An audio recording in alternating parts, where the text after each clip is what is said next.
இப்போ கிறிஸ்மஸ்க்கு எனக்கு ஒரு கவிதை எழுதினாயா, தட்டினால் திறக்கப்படும் என்றீர்கள், தட்டினால் திறக்கப்படும் என்றீர்கள், ஏன் கதவை அடைத்தீர்கள்?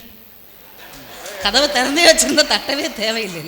அந்த தொன்மைகளை அவங்க எப்படி புதுமையாக மாற்றி நமக்கு ஒரு புதிய சிந்தனையை நமக்குள்ள ஏற்படுத்துகிறார்கள். இந்த பெண்கள் முன்னேற்றத்துக்கு ரொம்ப அழகா ஒரு கவிஞன் எழுதினான், ஒரு இஸ்லாமிய கவிஞன் ரசூல் அப்படிங்கிறவர் தான் எழுதினார்.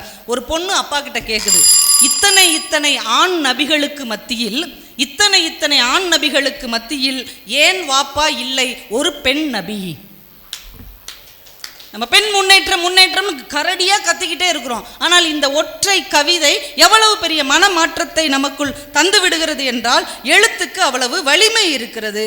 அதனால தான் காலம் காலமாக ஆயுதத்துக்கு கூட எந்த நாடும் தடை போடவில்லை. வெடிகுண்டுக்கு யாராவது தடை போட்டிருக்காங்களா? துப்பாக்கிக்கு தடை போட்டிருக்காங்களா? பீரங்கிக்கு தடை போட்டிருக்காங்களா? புத்தகங்களுக்கு மட்டும்தான் தடை போட்டிருக்கிறார்கள். ஏனென்றால் அதில் இருக்கிற ஒவ்வொரு எழுத்தும் மறைத்து வைக்கப்பட்டிருக்கிற கண்ணி வெடிகளுக்கு சமமானது என்பதால், அது எப்பையும் புரட்சியை கொண்டு வரக்கூடும் என்பதால் தான் அதை செய்யவில்லை.